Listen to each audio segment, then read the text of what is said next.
Good morning, everyone. About a 23-minute delay. Good morning. Welcome to Trading with Sergio. Technical issues. Had to reboot. Not sure what's going on. Somehow StreamYard figured my browser and the software don't talk to each other, or they're not good friends. And I had to reboot. Now it's working. So welcome. Welcome to Trading with Sergio. It's Monday. Bloody Monday for my account. Hope you're all doing better. Well, Bloody Monday for whoever is in that digital asset treasury companies. We're going to talk about that. We're going to talk about why Mr. Buffett has up to $385 billion in cash. We're going to talk about the general health of the economy.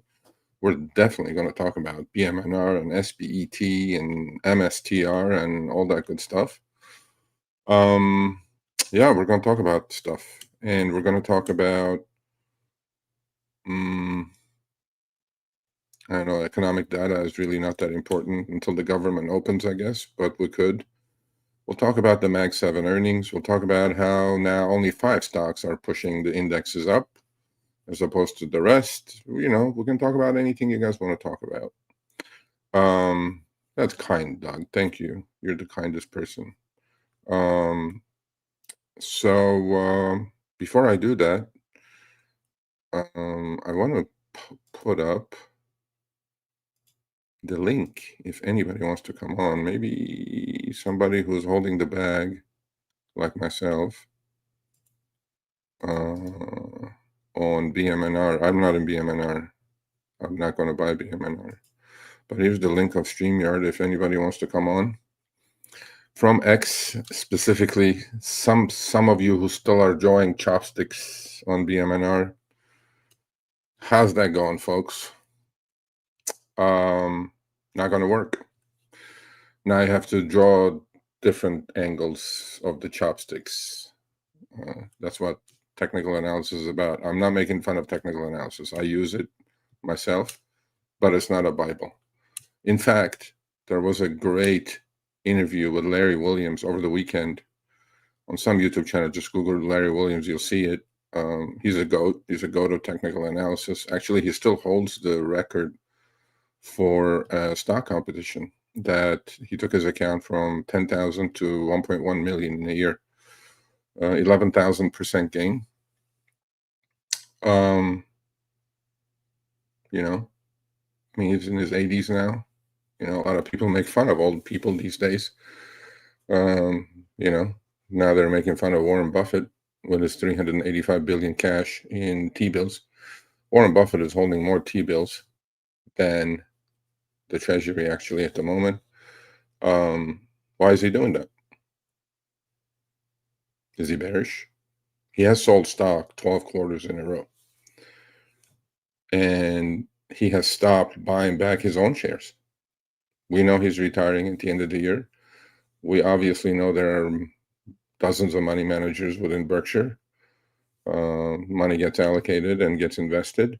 But I don't think much is going to change with Berkshire. I think they're value investors. And I kind of agree with Warren Buffett. Value, I mean, there is some value out there. There are some beaten down stocks out there. And when I talk about the general health of the economy, we can talk about those. But obviously, he's not seeing value and he's not putting the cash to work. Does that mean the Buffett indicator is be all end all? No. It's been flashing red or bright red for, I don't know, 6 months. And obviously, every time we make a new high in the stock market, in the index, let's not talk about stocks. Stocks are different than indexes. Because a lot of people look at the, index and think everything is fine. No. So Warren Buffett is holding cash, and he sold more stocks, about 8 billion more in stocks last quarter. And he's been a net seller for 12 quarters in a row. And his cash hoard now is literally 380 billion or $85 billion sitting in T-bills, collecting 4%. Okay. Actually, since his announcement of retirement on the last Berkshire Hathaway stockholder meeting, Berkshire has been underperforming the indexes. Okay.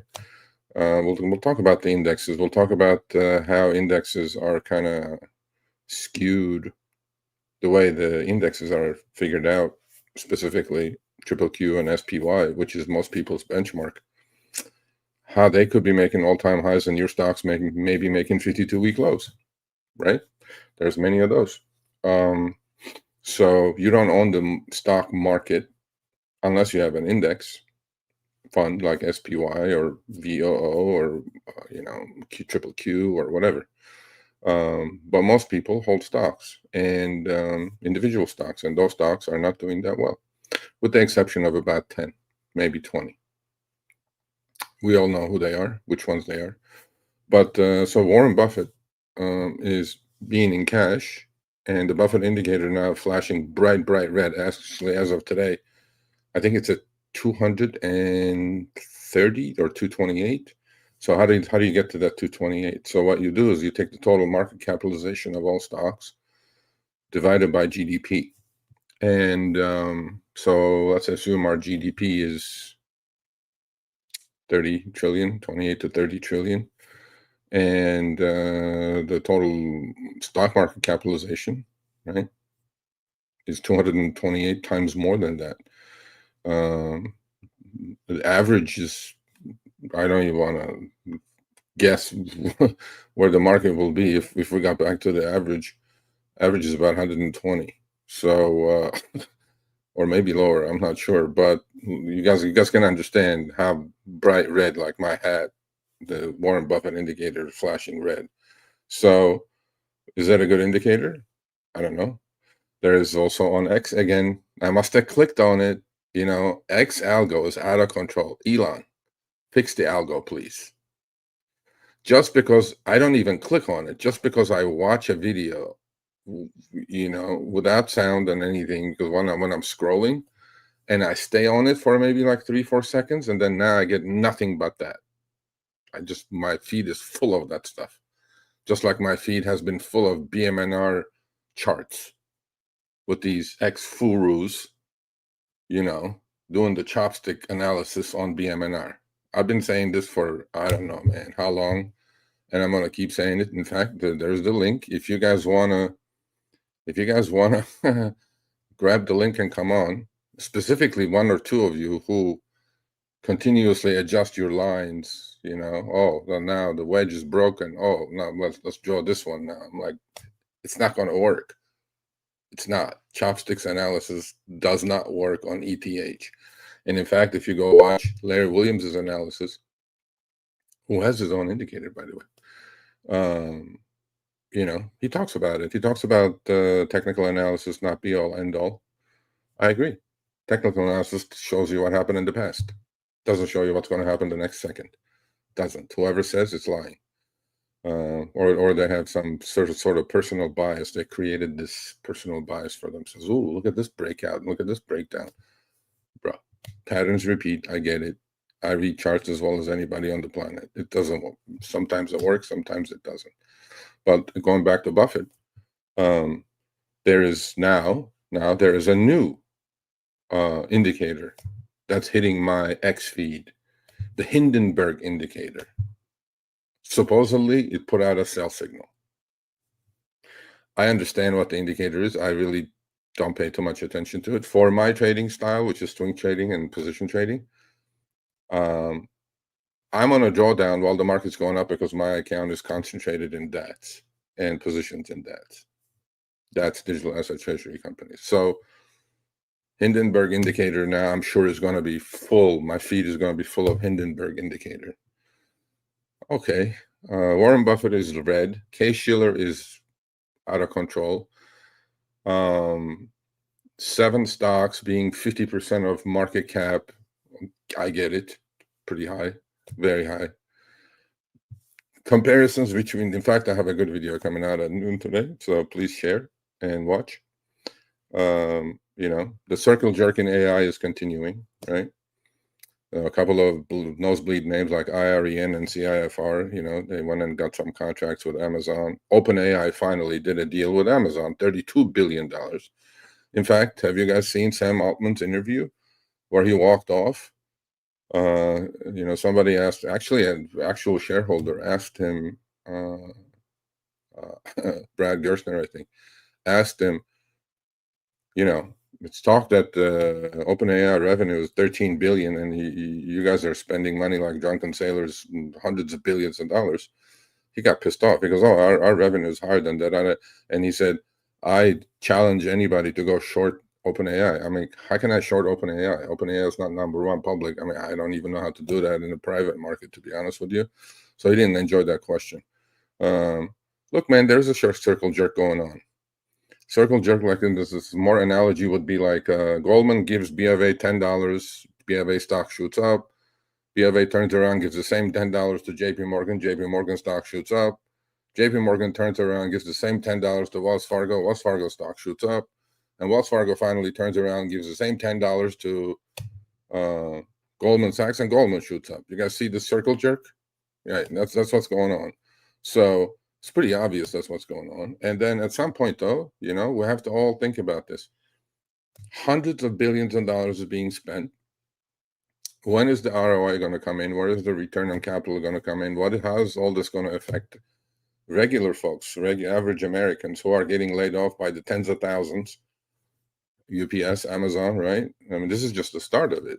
And college, recent college graduate unemployment is twice this, amount of regular unemployment in the country. What is happening, right? All this is questionable. In fact, Joe Rogan had Elon Musk on for 3 hours.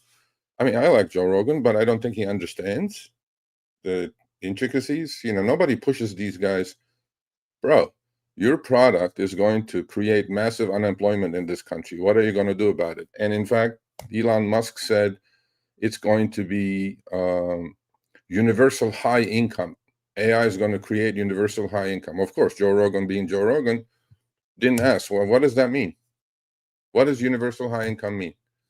And Elon Musk said, everybody's going to be so happy. They're going to do what they want to do in life. Okay, how am I getting the universal high income? I get the UBI, universal basic income. How am I getting the universal high income? How am I getting that? I just got laid off. No paycheck is coming. No money is coming. Who's going to give me the money? Who's going to give me the money for the roof, for the food, for my car insurance and gas? Forget the rest of the garbage. What's happening here, right? Nobody pushes these people. They just come on and do their snake oil salesman bullshit on TV all over, or YouTube or whatever, and then they just go away. Okay, what does universal high income mean? How's that going to get created? Does that mean every product's production cost is going to go to zero because of AI, and then we're just going to buy things for free? So we don't need that much money. But how's any of this? If I'm a trucker and I get laid off because autonomous trucking is coming around, and I'm barely scratching and living, driving hundreds of thousands of miles a year in my big rig, and some company creates this autonomous truck and then it replaces me. I have no job now. And Walmart and Pepsi and Coke and whatever, all these companies that use, or Target and Costco, are all using autonomous trucks. Millions of people are doing this in the country. They're the lifeline of the country, okay? So how am I going to get the universal basic income? I'm just a trucker. I'm a dumb shit trucker.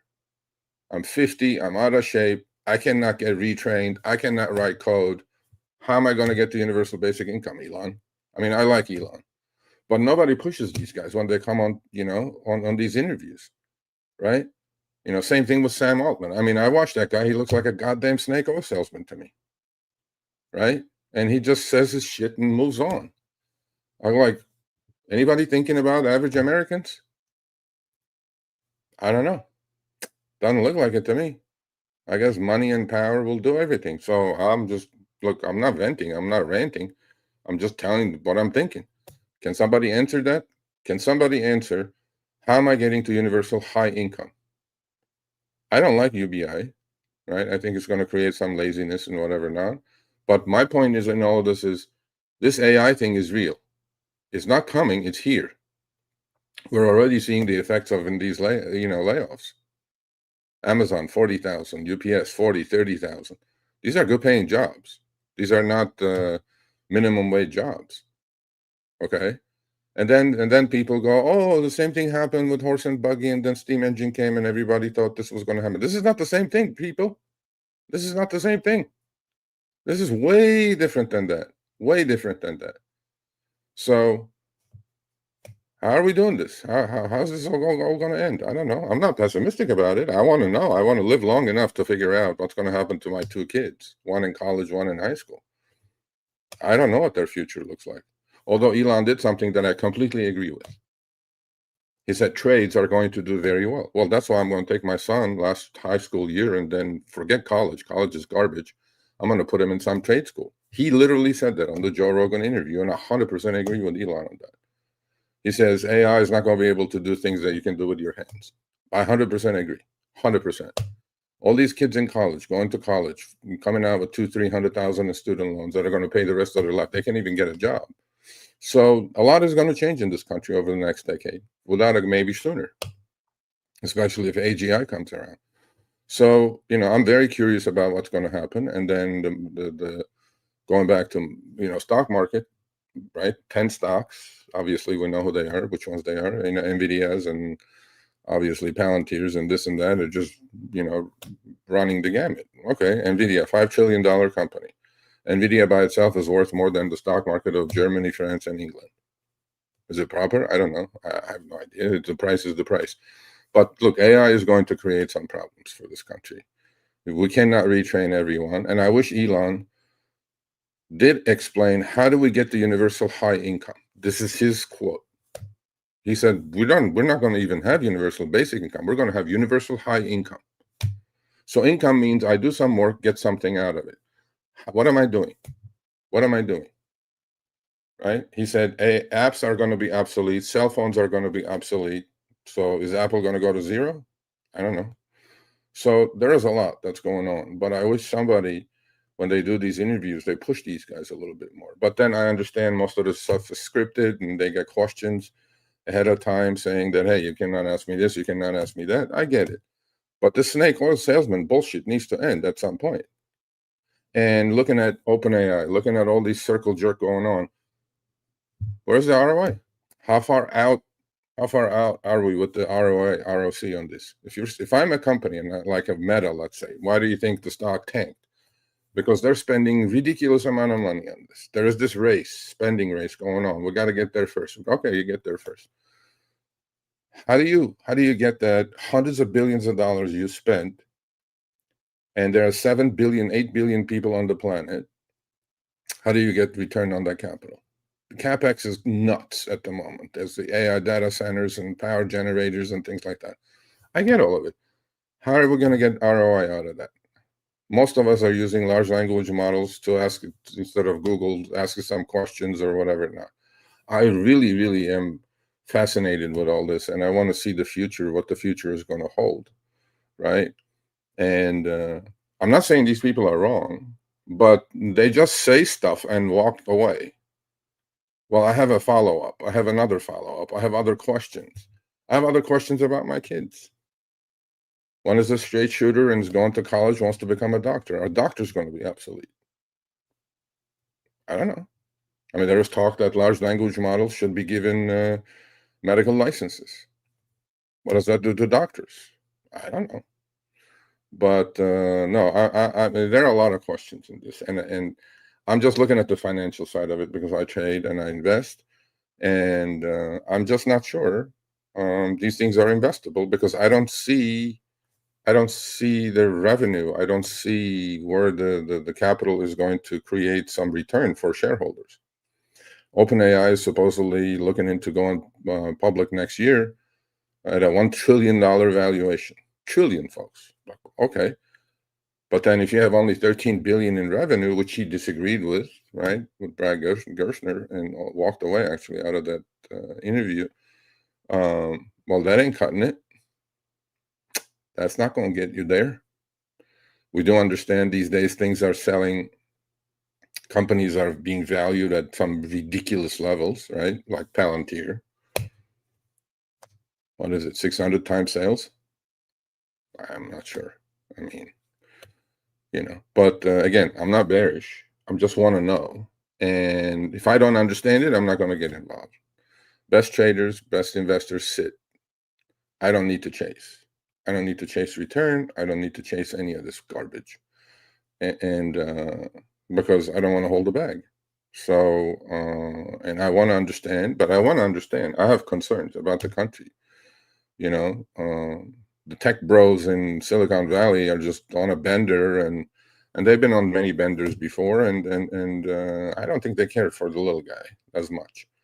You know, I'm a capitalist, but I do care for the average American.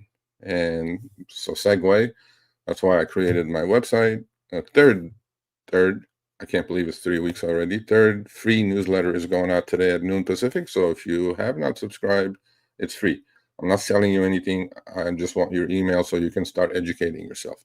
Because I saw a tweet today by Kobasi Letter that the wealth gap has never been any higher. In fact, I'm going to do a newsletter article about that. In fact, let me just read it for you folks. What I read in that Kobasi letter. So the wealth gap is broadening. I agree completely. I've done videos about that. The top 10% of U.S. households now hold 87% of all U.S. stocks owned by households. Top 10 owns 87%, with the top 1% owning 50%.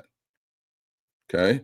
By comparison, the remaining 90%, which I want to inform and educate through the website, through the channel, through this, is the remaining 90% hold just 13%, while the bottom 50% hold just 1%.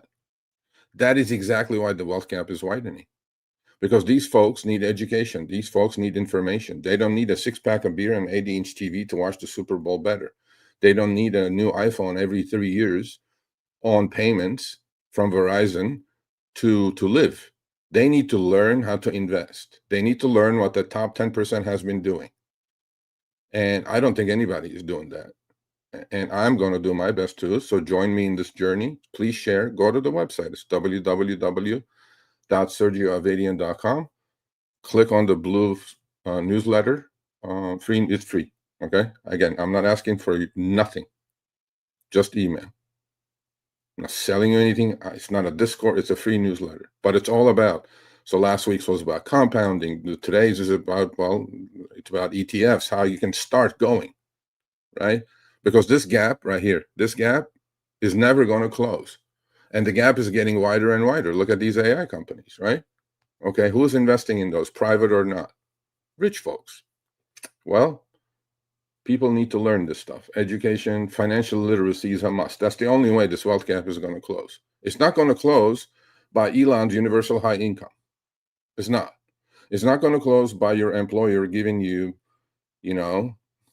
7 to 10% more money every year, which you're not getting. And your W-2 keeps shrinking because of inflation. Your W-2 keeps shrinking because dollar losing its value. They're not going to give you 7 to 10% because that's how much value, the buying power you're losing every single year.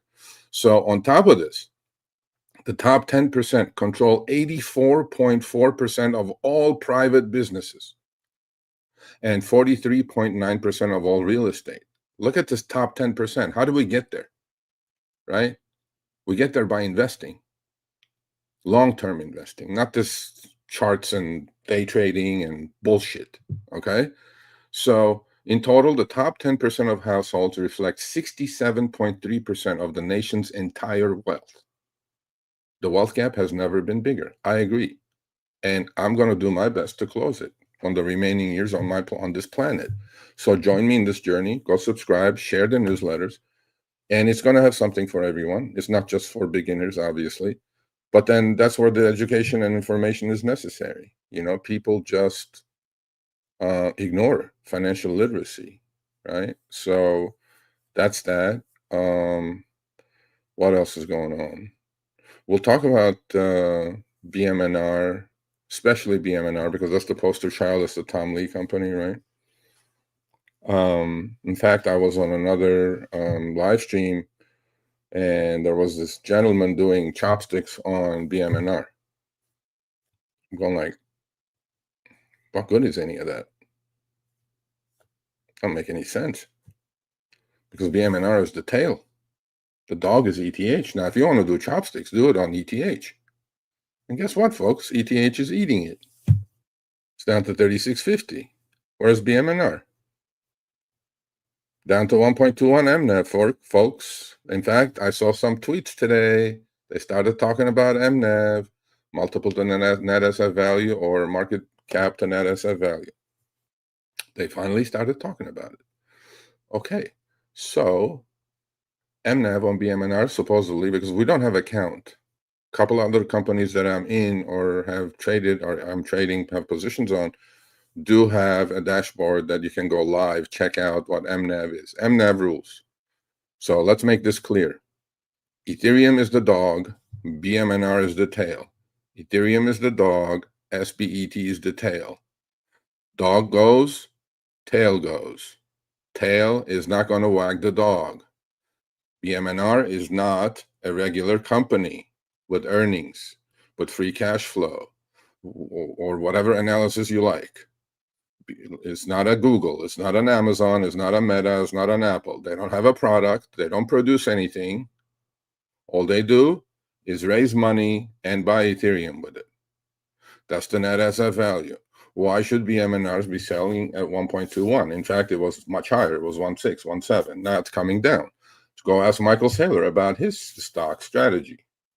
When Bitcoin was exactly the same price, about December of last year, MicroStrategy was $500 a share. Okay, Bitcoin is about the same price as it is a year ago. Whereas MicroStrategy or strategy, 50% less. Why? Because MNAV shrunk. So if you don't understand this MNAV thing, or if you're not long-term, not today, not tomorrow, not chopsticks, none of that bullshit. If you're not bullish on Ethereum, if you're not bullish on Solana, if you're not bullish on Bitcoin, do not touch these DATs. You are going to get hurt. I get in when it's at a discount. Done. I got in when it's at a discount. I'm still getting killed. Imagine if you got at a 1.7 on MSTR or 2.2, which it was, MNAV. Well, now the MNR is shrinking. What is Wall Street doing? Wall Street's play has been buy the underlying, which is Bitcoin, sell strategy, short strategy. If you did that a year ago, you're up 50% on that trade. Now they're doing the same thing with SBET, Sharplink Gaming. They're doing the same thing with DeFi Development, DFDV. They're doing the same thing with BMNR. They're buying Ethereum and shorting BMNR. And all these fools on X are saying, oh, look at the short interest. Look at that short interest. Yeah, it's simple. MNAV is going to shrink. Is there a Tom Lee premium on BMNR? Okay. Tom Lee's the GOAT. I'm not telling you he's not. I have no beef with Tom Lee. But the MNAV, you can question this. If you don't understand any of this, and if you're not long-term bullish on crypto, you have no business in any of these debts. Zero business. And go look at some other stock. Go look at Meta. I mean, look, Meta tanked. Maybe you should buy Meta. So when people talk about these as individual stocks, it's a stock. Yeah, of course, it's a common stock. But what are you buying? I have a video coming out about this tomorrow called Buyer Beware. What are you buying? Do you even know what BMNR does? Yeah, everybody knows. They do ATM sales and buy Ethereum. All this Ethereum buying, and Ethereum is down 6% today. What's going to happen to BMNR if Ethereum goes to 2,500? I said this before. What's going to happen? BMNR is going to go to 25, 30. BMNR is going to go down as much as Ethereum goes down. And BMNR is going to go up as much as Ethereum goes up. But there are these fools out there who go, oh, 1.7 MNAV. Why is MNAV going to go to 1.7 on BMNR? They're buying the same goddamn Ethereum I can go buy on Coinbase and put it in my cold wallet today at 36.50. Why do I need to go buy BMNR? Why? I bought the one at a discount at 0.85. I bought $1 for 85 cents. I'm still getting killed, which is SBET. My horse in this race is SBET. I've decided on that. Am I bullish long-term on Ethereum? Yeah. But long-term doesn't mean anything for your account. If you bought something at 17 and it's down to 13, which is in my case, it is in SBET's case. If you bought BMNR at 62 10 days ago and it's down to 42, why is that? That's because not only MNAV is shrinking, but also Ethereum is selling off. Can anybody guarantee that Ethereum is not going to go to 2,500 in a couple of months? No. Can anybody say Bitcoin is not going to be 90,000, 80,000 in 2 months? No. There are these fools out there that just spill the snake oil and they go like, oh, this is what's going to happen. You don't know shit. Nothing. Nobody knows. So that's why we have markets, right? And the market is always correct. Don't argue with the market. If Ethereum is 3650, it's 3650. And BMNR is going to follow Ethereum. So stop drawing charts. And Elon, fix the algo so I don't look at these goddamn charts one after the other, with people adjusting their lines every time it moves. I'm like, what's happening here? So anyway, so that's where we are. Warren Buffett indicator, all-time highs. There's a new indicator, Hindenburg sell signal, whatever the heck that was. That threw a sell signal out. But you know, all these people post these things. They have hundreds of thousands of followers on X. And if, I don't know, 5,000 people listen to these people, they'll go, let's say you go buy index puts or something, you're gonna get killed, because there's a slow grind up underneath the surface. Stocks are getting killed. Okay, 10 stocks are pushing indexes up. I agree. Okay, and you know, about 400. I mean, there's 500 stocks in the S&P 500. 450 of them are not doing well. Nowhere near as good as the S&P, but the S&P is still up 15% for the year. Well, which is it? It's like the 10 stocks, right? We know Nvidia's and Tesla now is kicking in, and Amazon is all-time high now, and we know what happened to Meta. It got shot. Apple kind of, you know, all-time high. I mean, all these are the stocks, and then you have these other secondary ones now, right? We had a big boom on quantum computing stocks. They're coming back down to earth, which I did videos about. Power generators, IREN, CIFR, Oklo, all these companies, right? Company worth 30 billion, they don't have $1 in sales. I'm like, I don't even know what's going on. But then I don't have to play. I'm not going to, you know, I'm not going to have FOMO and go like, oh yeah, I love this. This is going to be this. You know, circle jerk is continuing in those power companies as well. So to me, it's like, look, the price is the price. I'm not going to argue the price. If you buy something at 5, it goes to 4, you're losing 20%. Done. That's it. It's just up to you to manage that. So good morning, everyone. Welcome to Trading with Sergio.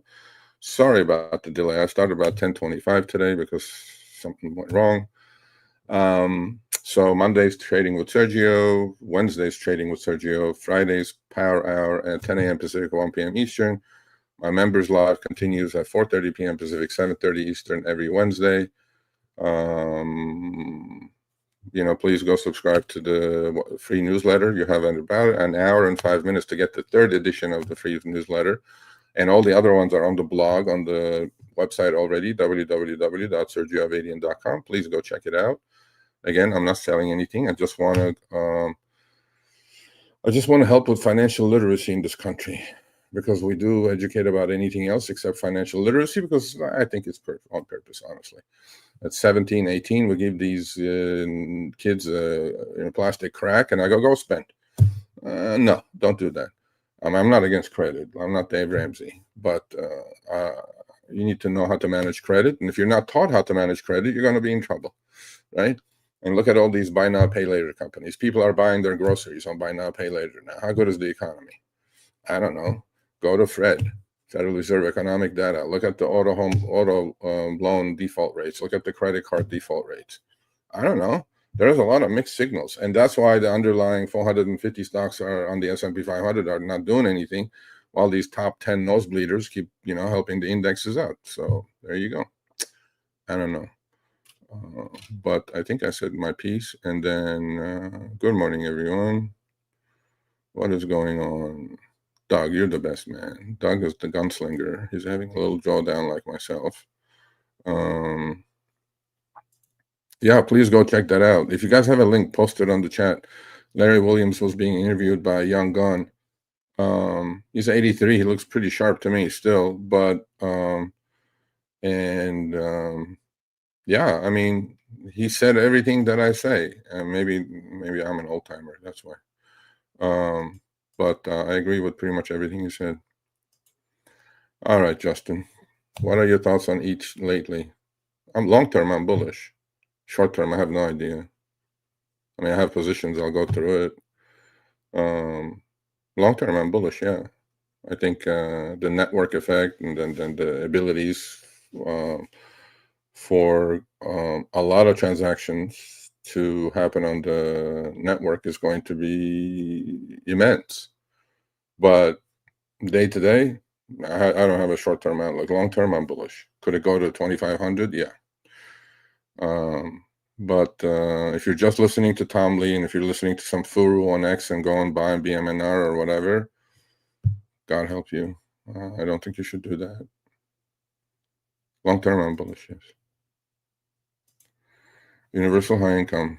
Who's going? All the people who are getting laid off by AI, I guess. I mean, look, man, those things are just, I don't know. We have elections coming up. The midterm elections are going to say a lot. Yeah, okay, we can discuss that. Oh, there's one. You want to grab the link and come on? The link's up there. Jude says PLTR is real. Okay. That's not enough for me, though. That's not enough for me to go buy a stock. By any imaginable measuring metric, PLTR is more expensive than anything that I've seen for a long time. In fact, it's approaching dot-com bubble levels. So basically, here's my argument on that. PLTR, to deserve its valuation today for the next 20 years, has to grow at the pace that it's growing now. You mean you're telling me that you know what's going to happen 20 years, or let alone 2 years from now? You mean to tell me that if the Democrats win the midterms and Trump becomes a lame duck president, and then, God forbid, they win the presidential elections in 3 years, and PLTR is still going to grow the way it's going to grow? I don't know, bro. You guys are drinking too much Kool-Aid. PLTR has done extremely well. 7 to 210. Hey, who's arguing? I'm not arguing with the price. I'm arguing with the valuation. UBI, who will pay tax? Exactly. I don't know. What's dog? I don't know. Are these trillionaires are going to do this? Are they going to send everybody $30,000 checks? Here's your food money and here's your rent money.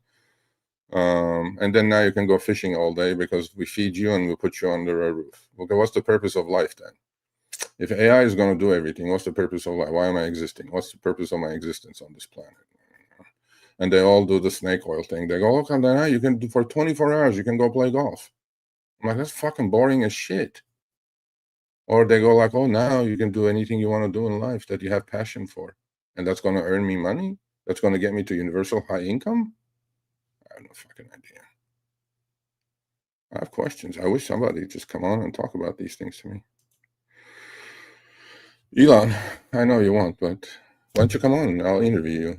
Explain to me how universal high income is going to come around. What's that mean anyway? What does that mean? I have no idea. The companies that sell robots will have to pay heavy tax covers. We're going to find that out. Yeah. Good thought, though. I hope somebody has to. I mean, tax base of the country is getting unemployed. When I'm unemployed, I don't pay taxes. I mean, cool. Is that what you want? Okay, in the chat. I don't know how many of you are here. Put yes or no. How many are you for UBI or against UBI? Let's go with UBI. Let's not even go with U. What did Elon say? Okay. UHI and UBI. Now we have two. UHI is universal high income. I don't know what that is. UBI, I have an idea. So put 1 if you like UBI and you think it's a good idea, and put 2 if you don't like UBI. If I don't know how many of you there are. So we're going to do like a quick poll. So what else is going on, folks? I don't know. I'll go through my positions while you guys populate your questions or your answers here. And let's see. So if anybody wants to come on, I'll put the link. I'll put the link again right up there. It says StreamYard. Grab the link and come on. We can talk about anything. Yeah, no idea. Okay. No, I mean, look, these are the things that I think about because I'm a parent, right? I have a great daughter who's finishing college in 3 years instead of 4, undergrad, wants to become a doctor. Okay, cool. I don't want her to become a doctor. I don't want her to be obsolete. Man, if you're going to become a doctor, I told her to become like a specialist or something, right? But who's to say robots are not going to do the brain surgery? I don't know. They're already doing it. But my point in all this is do something that you're not going to be obsolete. You do something that you're not going to be replaced right away. Like I'm pretty sure an Optimus robot is going to build a house in 24 hours at some point. You know, be an electrician, be a plumber, be a roofer, be a conditioning contractor. I think that's where the money is at. Because for a while, I don't think that's going to happen. Those jobs are not going to get replaced. And I agree with Elon. He said that during the Joe Rogan interview. He said, be in the trades. Yeah, I agree, 100%. But everything else, coders, high-paying jobs, they're all going to get, mostly they're getting replaced. These people that were laid off at Amazon, they were corporate. They were not your truck drivers. Well, those are going to get replaced. I mean, there's, you know, Amazon is looking to buy 600,000 robots to replace every warehouse worker. And if you go to, even today, if you go into an Amazon warehouse, it looks quite different than it did 10 years ago. And in 10 years from now, it's going to look a lot more different. What I'm saying is how are people going to earn a living? Because at the moment in this country, most folks grind and die. Okay? That's it. That's the way things work here, unless you're in the top 10%. I mean, I've done well, thank God. But would I want to be a 20-year-old with AI coming around? Sometimes, you know, I say, yeah, I wish I was younger. I'm like, no, I'm perfectly good. I'm perfectly good where I'm at. I don't want to be younger. I don't want to face what these people are going to face. Because I think it's going to be a rough going for a while until all this is settled down here, you know? But we'll see. UBI doesn't matter to me, for or against. It's just exactly. Well, no. Okay, so we are paying enough taxes, Doug. Actually, let's put that up there. We're paying enough taxes. Taxes that go into the treasury and all income goes into the treasury is $5 trillion a year. Our problem is we spend $7.5 trillion a year. So that's the problem, right? And then we print the rest of it and pump it in. That's the problem. We don't have a budget. I mean, we have a budget, but it's not balanced. It's garbage, right? We spend more money than we're receiving. So yeah, taxes. Yeah, I mean, taxes are coming in, but we're spending a lot, 50% more than we spend in taxes. This year we're going to spend $1.4 trillion on interest on those IOUs. 1.4 trillion is approaching Social Security expenses of this country, and it's definitely a lot more than defense spending. Why should we pay all this interest? Can't we just get that interest, cut this deficit, and use that 1.4 trillion to do some good in the country? I'm pretty sure we can, but we're not gonna. Anyway, yeah. But let's go to the positions. Let's see what's going on. I didn't hear any dings, so I'm pretty sure we're not doing anything. I post my positions every Monday, Wednesday, and Friday. Full transparency on the community page of the YouTube channel. If you're interested, go check it out. That's a good one. Gadil Reg says, am I the only? No, you're not the only crazy one. I mean, you don't have to be crazy to question things. I think your question is phrased incorrectly. I think AI is great, but I don't know what it is. I don't know what it's going to do. I don't know how my life is going to change. But I'm 57, so I don't worry too much about it. I've done well in life, thank God. I've used my brains, but for the new generation, I don't know. I don't think it's a scam. I don't think it's a Ponzi scheme. I think it's being built for a reason. And what AI is going to do for me is questionable. What AI may do for corporations is not questionable. It's super efficient. All these agents are going to replace all those blue-collar, white-collar jobs. And because it's pretty obvious, AI can do certain things already in a couple of years a lot better than a paralegal, let's say, right? Diagnosis of a doctor. I mean, gosh, I see these stories how AI is already diagnosing things doctors cannot diagnose. Every industry is going to look different. But what is the worth of a human with AI is the question for me. Like, what is it? How do we value the um, the worth of a human? What is a human worth with AI? I'm not sure. Honestly, I'm not sure. So we're gonna find out coming up. Yes. Amazon did join the fund at 32 billion circle jerk. So we took 32 billion from here, put it here, so Amazon goes up. So tomorrow Amazon will go to AMD and say, here's 32 billion. We do this. I'm like, that's the circle jerk.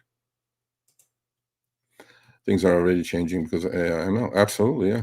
AI and machine learning is changing everything. And yeah, I mean, look, I don't know. I don't know what's going to happen. But I am concerned about, not about my family. I mean, I'm fine, but I'm concerned about the average American that's about to get replaced with the. In fact, Elon Musk says something different as well. He said about a tsunami that's about to come. So people were asking him about, is this the same thing as the horse and buggy to steam engine? He was like, no, this is like more like a tsunami. And uh, yeah, it's coming. You know. Um, I agree with what you're saying, but I don't like the idea that all companies are injected money into open. Yeah, but I mean, look, the market will take care of that. I'm not going to be concerned about that. OpenAI is not a public company. OpenAI is getting pumped by the VC brothers every time they raise a round. It's the same people they raise a round. It's like, it's definitely, what SoftBank does and what all these guys do. They invest, and then on the second round, they invest. The valuation of the company doubles. They invest again, it triples. I mean, look, this is the game that the VCs play. It's the game tech bros play, no problem.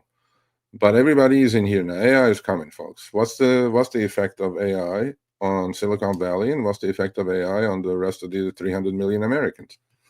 That's where my concern is at. I'm not concerned about the tech bros. They will always find some sort of shenanigans to do well. And idea that companies are injecting money into OpenAI to make the money. Yeah, I mean, look, but again, the market's the best pricing mechanism on the planet. You can't argue with it. Will it end? Yeah, I don't know. It probably will end. But is it a bubble? Yeah, sure. How big of a bubble? Massive. If can this country handle another black swan or a gray swan? Forget a black swan. How much money do we have to pump and spend to get us out of that problem? In 2008, we spent 800 billion. In 2020, with the pandemic, we spent 8 trillion. Next one's going to be what? 80 trillion? I mean, imagine asset classes where they're going to imagine inflation, imagine dollar losing value. Imagine that. So I don't know. I think about these things. I don't lose sleep over it. I sleep pretty well. So, but hey, it is what it is. All right. So what's going on? So we have the same positions as we had on Friday. So go check the community page on Friday. I'm in a call debit spread on ASST, which is Strive, which is Vivek Ramaswamy's company. They're a Bitcoin, they're a digital asset treasury company that turned themselves into from a medical equipment company, actually. So anyway, long story short, I'm long 250 January 2027, 2.5 calls. I'm long also 150 January 5 calls. January 2027, folks. We're going out like a year and a half now. I think that's where the outlook has to be on Bitcoin and Ethereum and things like that. You have to go out that far. You really have to, because if you don't go out that far, I think you're going to get shaken out. So long story short, and I'm short 100. I was short 400. I covered those and took some money to lower my cost basis on the long side. I'm short 100 of the January 2027 10 calls. Yeah, I would love ASST to run to $3 in 3 months. That would be awesome. Maybe catch a little bid and do a short squeeze or a Beyond Meat kind of a move, right? So Beyond Meat, I have a position there. I had the same position. I bought 300 of the November 21 expiration dollar puts when the stock was 5, but then theta decay was killing me. But I go, okay, what do I have to do not to get killed by theta decay? Because stock is going down, but options are also going down because IV is coming down. So last week I sold 225 of the Friday expiration puts at 8 cents. So I took all that 8 cents. They expired worthless on Friday. I got 225. I rolled 175 of them to this coming Friday's expiration. So basically, my long put play, which was decaying fast, is turned it into a put credit spread. And so I sold 175 of them this time at 16 cents.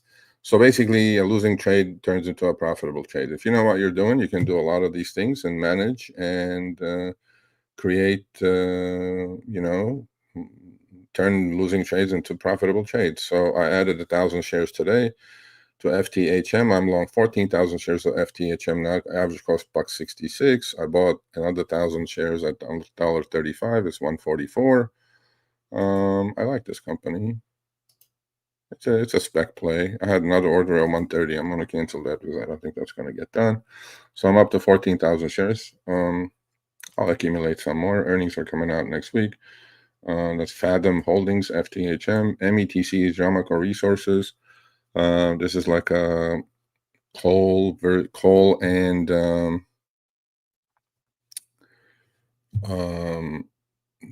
rare earth play. It's in the U.S., obviously. This position also, I talked to my members, explained it to them how I turned this from a losing trade into actually a profitable trade again. So you have to actively manage these things, okay? And at the moment, the position ended up being, I had a put credit spread that I bought call debit spreads with, traded my butt off because earnings came out, stock went down 17%.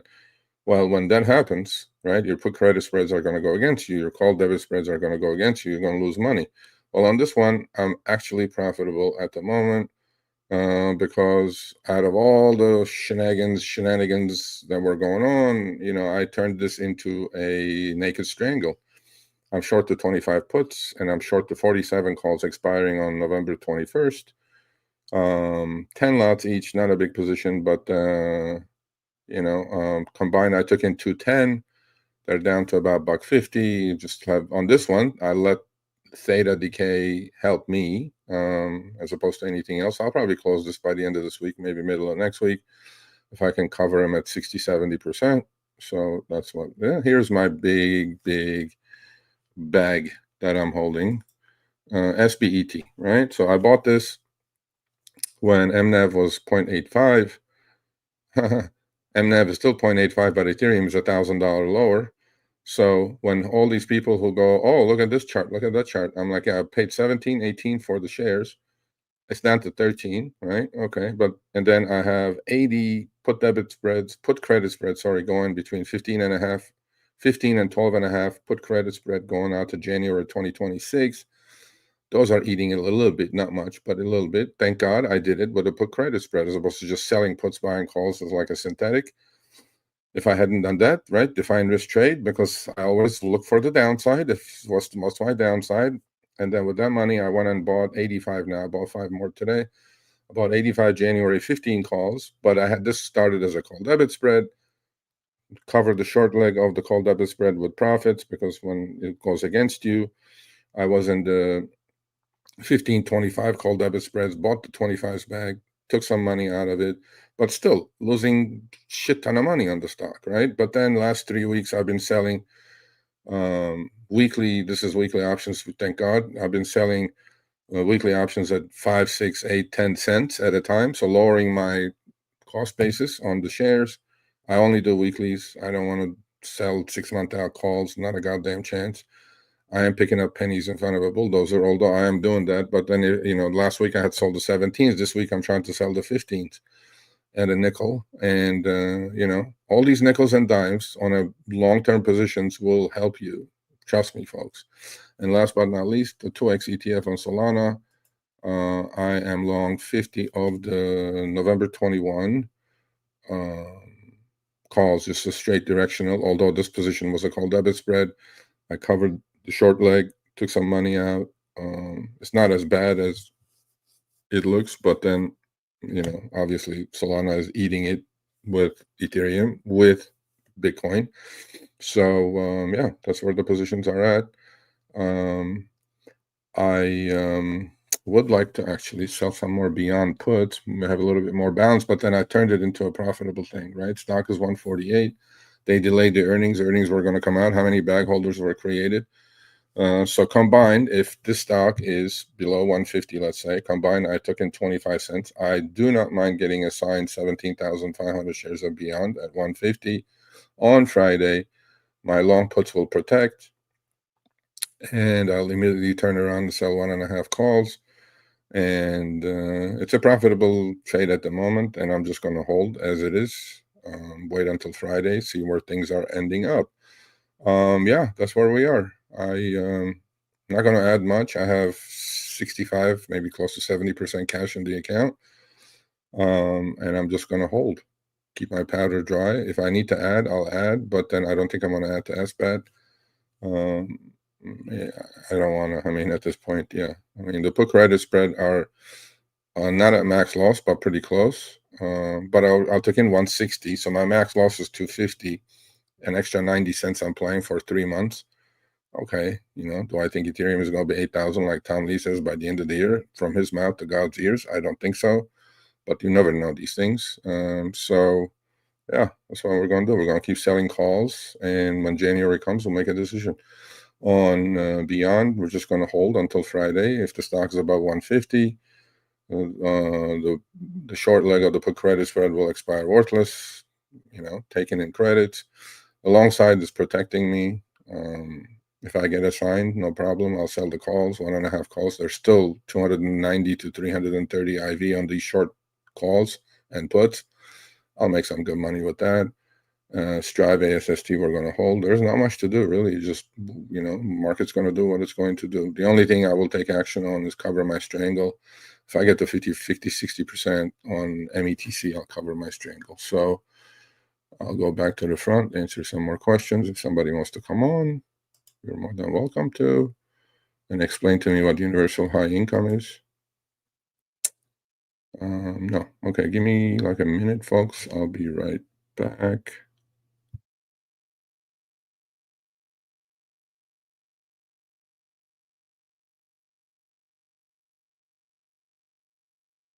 Those are the positions live. I'm going to post those today in the community page of the YouTube channel. I'll be right back.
Okay. Any questions up there? No questions. Okay, nobody wants to come on. You guys all want me to do this by myself. Okay. Yeah, I'll be back on Wednesday.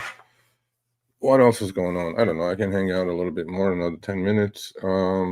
Yeah, so we'll see. We'll see how this world is going to look, I don't know, in about 5 more years, because it's going at breakneck speed. And how's this all going to end up?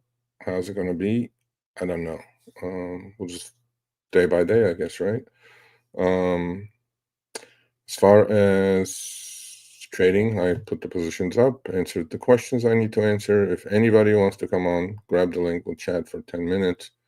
It's right up there. In fact, let me just put it again.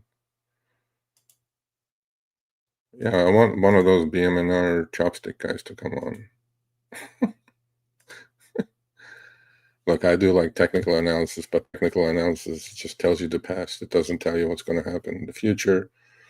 Patterns do repeat. I get it. Enough people follow it. So at certain levels, things happen. But folks, nobody knows what's going to happen to the price of an asset tomorrow. Nobody does. Okay. Now, in some cases, you can make argument about, well, the company has earnings. Earnings are coming. Like, look at, for example, Apple's and Amazon's. Oh, every company. But comparing, BMNR and SBET and DFTV and all these treasury asset companies to regular actual companies with employees, with products, with free cash flow, with earnings and whatever, it's not that. It's a common stock, and we know what they do. It's actually pretty simple to analyze. I don't think it's that complicated. I think the regular companies, that we deal with earnings reports and hundreds of pages of, spreadsheet earnings reports, those are complicated to read and understand, but these are simple. That's are simple. If you think ETH is going up, you buy BMNR. Not short term too, obviously, because these things are moving penny for penny with what's happening to Ethereum or Solana or Bitcoin. If you believe it's going long term, yeah, buy BMNR, call dollar cost average, and enjoy it, and hope that MNAV doesn't go from 1.21 now down to 0.85 like SBAT's case. Because if that happens, by the way, Ethereum can go up and BMNR can go down. So you do have to understand this MNAV situation. If you don't understand it, please don't get involved. Just don't. You're going to get hurt. And but once you understand MNAV, once you get a hang of it, then yeah, okay, cool.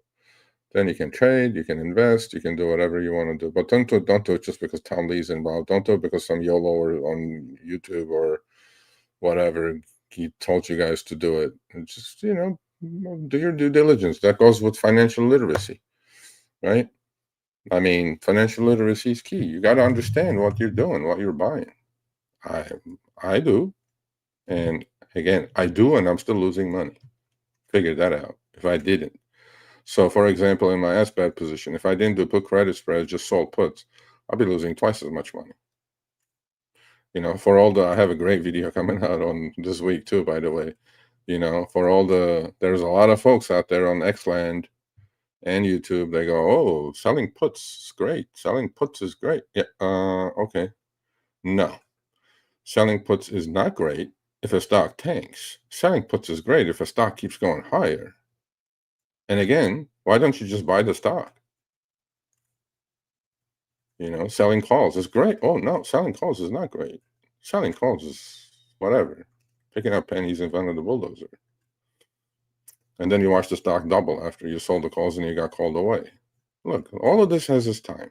All I'm trying to do is on this channel is inform, educate. None of this is trading, financial, or investment advice, by the way. What I do is very risky. Do your own thing. My account can handle it. Your account may not be able to handle it. And if you're going to follow somebody on X or YouTube, don't follow blindly, right? What they're doing, does it fit you? Does it fit your style of trading? Does it fit your, but then people just like the herd mentality, they're just, somebody says something, they go, oh, yeah. I'm like, why? Because Tom Lee? I will never buy BMNR because of Tom Lee. Or whatever. Like I will not buy Meta because of Mark Zuckerberg. Okay, I think he's brilliant, but it's a living, breathing, earning company that is overspending. Go check out Facebook's balance sheet. By the way, they have no cash left. They're even borrowing now to spend on AI and data centers and things like that. So I don't know. I don't know where all this is going to end up. But then again, price does not lie to me. Price goes, this is the price, Serge. Like I can argue with, let's say, with my SBAT position. Oh, it shouldn't be here. No, it's here. Don't argue with it. The MNR. Oh, it should be a lot higher. Why? Because you said so? No. Market suggests that PMNR is worth this much today, this second. And at that second, there is somebody diametrically opposed to your opinion. Because you're a buyer thinking it's going higher, there's a seller thinking it's going lower. Done. That's how we create markets. And don't argue with that. All you're going to do is just go crazy arguing with that. And then, there's also the broken clock is right twice a day theory, right? You keep saying the same thing. Maybe one day, twice a day, you're going to be right. Look, you do your analysis, you do your best, you put the positions on when you need to put the positions on, and then market will take care of the rest. Market will decide if that should be held or that's going to be profitable for you or not profitable for you. Done. But again, I put a great video actually last week about history of markets. Probably, I would say 75% plus of the people who are involved today in markets have no concept of history, what has happened in the past. So go study it. Are there similarities between dot-com bubble and today? Yeah, many. But then is overall market completely different? Yeah, because during the dot-com bubble, all you had to do is put Sergio.com and my stock would go public and it would have gone up 1,000%. Well, today, no, it's not like that, obviously. But now, today, we have all these other ones, the quantum computing stocks and, energy generators and blah, blah, AI companies and whatever, right? But then now we have, look at the top 7, top 10. Bona fide trillion-dollar companies with earnings, with free cash flow, with everything else. Nothing compared to .com. There are some parts of the market that compare to .com, but even then, by the way, the .com thing, when I was on the desk and trading, that thing lasted 8 months, a year more than I thought it would last. So don't question it. Today's the price. This is the price, sir. Don't mess with it. Yes, I am. I'm eating it. Yes, I am. I probably will have a full position on that if I get assigned. I have 60 puts. I don't know. I saw 65 puts. I got assigned. I got 60 puts now. Once I get those assigned, cash secure puts, I'm going to be full position, and fingers crossed that Gen Zers, Gen Alphas go back and start eating kava and Chipotle again. But again, that shows, right, what happened to Chipotle last week, right? Down 20% in a day after earnings, and the outlook was horrible. They're saying kids cannot go eat $12 burritos. They're living in their mother's basement. Where is the economy, folks? If people cannot eat, $12 burritos, where is the economy? So yeah, I still am. Yes, I'm long. I'm looking to add UPS to the long-term account. I'm long Google. I'm long Kava. I'm long Lululemon. I switched it between Nike and took the profit there. I was long Unity Software. I took literally about 105% on that. And now I'm going to look to replace that with UPS. Yeah, I'm still long Kava. My average probably, if I do get assigned on the third Friday of November, the 60s, I took in about $3.50 for those. If I get assigned, my average probably about 65, maybe 64, 65. Yeah, I'm long. I like the company. I like the growth. I don't like Chipotle. It was going down. Earnings are coming out of Kava either, but this thing could do it. Chipotle go down 20% on me, so I'm holding my, breath. But then again, in the investment account, it's maybe 15 on a full position. It'll be 15% of the account. I will not put more than that in any stock in the investment account. And same thing with the trading account. Allocation is important. But then that account's ideology is much different than the trading side. I'm trying to go long-term capital gains on that account, so I'll hold. Yeah, I'm long, to answer that question. Yep. So yeah, what else? Anything else? Any other questions? No? All right. Well, we're all going to find out, folks. We're all going to. So my ask from you all is this: I think financial literacy is lacking in this country. It's horrible. I'm on a journey. I have the time. I have the resources. I created a website. I created a YouTube channel. I think I put out really good information. My YouTube channel is growing. I'm up to, actually, I think I broke 3,000 subscribers, which is great. So pass it around. You like the content, pass it around. I'm not in it to make YouTube money or whatever. There's no money in there. But I want to get my voice out. I think I know how to do this, and website is a good addition. It's like it goes hand in hand. Free newsletter. You can't beat free these days, folks. Go learn. If you don't know, go learn. If you're confused, there's going to be something for everyone, for advanced traders, for intermediates, for beginners.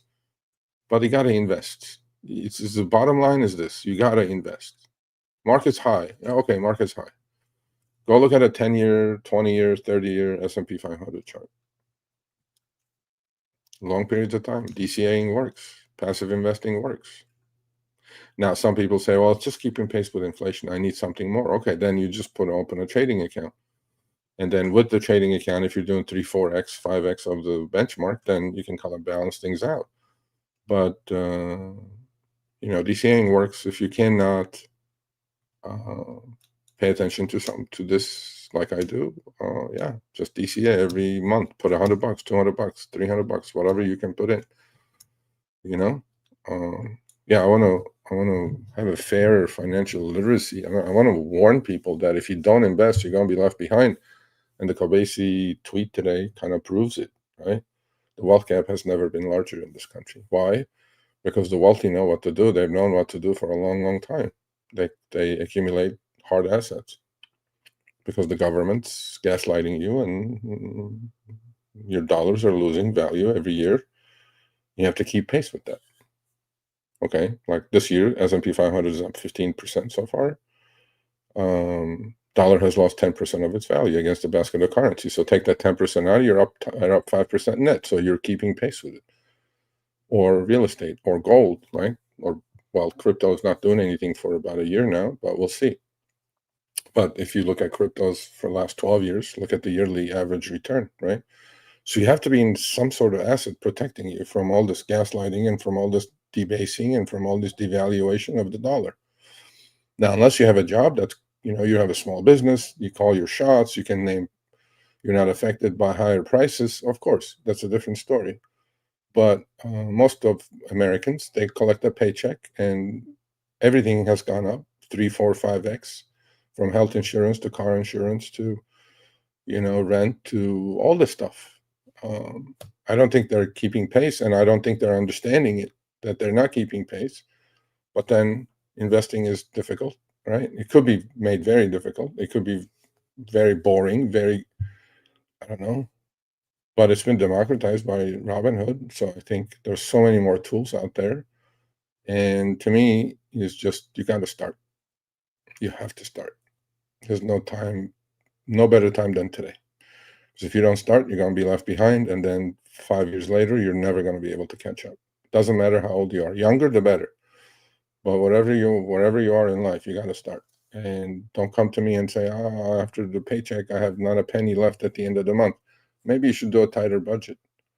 Maybe you are spending money on things that you shouldn't be spending on. Maybe that money should go into some sort of not savings account, God forbid, not CDs, none of that stuff. Maybe it should go into, right, some sort of index. There's many indexes. I'm not talking 2x ETFs and things like that. Please don't do that. Passive investing, just drip, drip, drip. Let the compounding take care of it, man. It'll work. It works. So, yeah, with that said, okay, I'll be back on Wednesday. Join me. Trading with Sergio, 10 a.m. Pacific, hopefully. No technical problems. Friday, power hour. Let's see what crypto does. It looks like Ethereum is on its way down to 3,000. We're going to have some pain. Short-term pain, long-term gain, maybe? Is that what's going to happen? I don't know. At some point, I'll pull the plug. I'm not going to be sitting here, hold the bag, because whatever. But, yeah, that's where we are. Yeah. Oh, if you're interested, join I have a members group, chat group on Telegram. Click join, send me an email, sergio@sergioavadian.com. I'll send you the Telegram chat group link where I post my trades live and my daily positions live, obviously. And I do almost like a one-on-one members only live stream on Wednesdays, 4:30 p.m. Pacific, 7:30 Eastern. Those are fun, and some of the members are here. Yeah, we'll see. We'll see what's going to happen. But Elon, if you're watching, obviously you're not. I would like to know what universal high income means, and I would like to know how I'm going to get universal high income when Grok is fully AGI mode. Or I want to know how my daughter or son are going to get universal high income when one graduates college, becomes a doctor, hopefully not get replaced. I want to know. I want to know how we're getting here. You know, talk is cheap. I want to know how we're going to get there. And ignoring is not going to get you anywhere. But losing sleep over it is not going to get you anywhere either. So I'm just kind of curious person. I like answers. And it's not about answers that I like. Good, bad, sideways. News is news. But I want to know how we're going to get the universal high income so I can go play golf for 24 hours. Investing is the only way, the way I see it at the moment, right? If you can't beat him, join him. There you go. So, all right. My red hat is on. Juice, more, what's it say? More sauce, extra sauce. I like extra sauce. I'm going to go have a cup of coffee and finish my trading day. I haven't done much today. I haven't done anything, actually. Some days you don't have to be involved every single day. But the overall health of the market is not good. Underlying, if you had a watch list, and you probably have like 10 green, and they're all the typical names, and the rest are red because underlying, under the surface, a lot is going wrong. But we'll see. At some point, it'll reflect itself in the price of an index as well. Am I bearish? No. No. Am I going to go short some stuff? I will short some stuff. I will go short again, but not yet. So with that said, much love. Stay healthy. See you guys on Wednesday, 10 a.m. Pacific, 1 p.m. Eastern.